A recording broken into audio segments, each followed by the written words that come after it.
आज हम बात कर रहे हैं कुछ ऐसी विचित्र घटनाओं के बारे में जो लोगों के साथ घटित हुई हैं, जिन्हें दिमाग मानने से इनकार करता है, लेकिन दिल इन्हें नकारने की हिम्मत नहीं करता।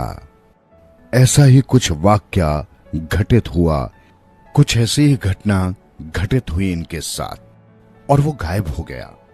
हिमाचल प्रदेश में प्रथम नियुक्ति उपरांत मैं ऐसे घर की खोज में था जो विद्यालय के समीप हो।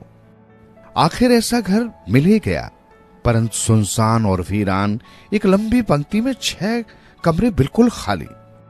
स्थानीय लोगों ने उसे भूतिया घर की संज्ञा दे रखी थी। हनुमान जी का भक्त होने के नाते मैं ऐसी बातों की परवाह नहीं करता था। प्रथम 3 दिन तो घटना रहित बीते। हनुमान चालीसा पढ़कर मैं निश्चिंत होकर सो जाता था। चौथे दिन की अर्धरात्रि को उस कमरे में लकड़ी के फर्श के नीचे गड़गड़ाहट की प्रचंड ध्वनि से मैं जाग गया और फर्श के साथ कान लगाकर उस आवाज की पहचान करने लगा, जैसे कोई रेलगाड़ी नीचे गड़गड़ाती गुजर रही हो। 10 मिनट पश्चात वो आवाज शांत हो गई। आधी छुट्टी में जैसे ही मैं घर पहुंचा तो मेरी पत्नी ने बेसन की बर्फी खाने के लिए जैसे ही पत्थर की भारी सिल उठाकर ढक्कन उठाया तो सारी की सारी बर्फी गायब। वो घबरा गई। जैसे तैसे मैंने उसे शांत किया। अचानक ही मुझे पाठशाला के कार्य हेतु सोलन जाना पड़ा। 5 दिन पश्चात मैं मंडी से गोहार पहुंचा, जो बस का अंतिम पड़ाव था, और वहां से 72 किलोमीटर बागस्याड़ा का रास्ता शुरू होता था। 4 मील की सीधी चढ़ाई और सामान से भरे 2 थैले हाथ में लिए जैसे ही मैं ऊपर पहुंचा तो आकाश बादलों से ढक गया और कड़कड़ाती बिजली की चमक के साथ तेज हवा चलने लगी। बिजली के कोन से रास्ते का अनुमान लगा। मैं आगे बढ़ता गया, लेकिन आखिर 2 किलोमीटर एक पहाड़ी की सीधी ढलान से होकर जाना पड़ता था। बारिश से ढलान पर फिसलन हो चुकी थी। रात्रि के 11 बजे का समय था। घना अंधेरा जो कभी कभार बिजली के कोन से चारों ओर से भयावह वातावरण की झलक से रोंगटे खड़े कर देता था।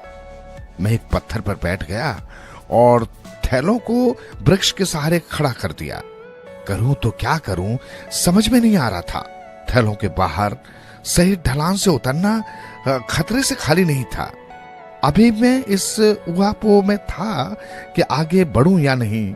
इतने में एक सफेद कुर्ता और पायजामा पहने हाथ में टॉर्च लिए एक अजनबी की आवाज सुनाई दी।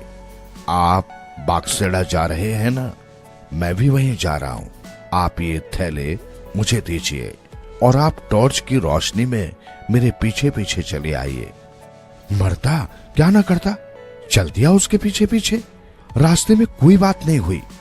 वो तो उस रास्ते से ऐसे चल रहा था मानो वो उसका चिर परिचित रास्ता हो। मन में एक अनजाना सा भय भी था। जैसे ही घर पहुंचा वहां ताला लगा पाया। पत्नी अकेली थी, शायद डर से पड़ोस के घर सोने चली गई। मेरे बुलाने पर वह आई तो मैंने उस अजनबी के लिए चाय बनाने को कहा, किंतु जैसे ही मेरी नजर घर के बरामदे में पड़ी तो थैलों के अतिरिक्त मैंने किसी को भी वहां नहीं पाया। वो अजनबी उसी घर की 4 दीवारी में कहीं गायब हो चुका था। सड़क पर मैं खड़ा था। यदि वह वहां से निकलता तो मैं अवश्य ही उसे जान लेता।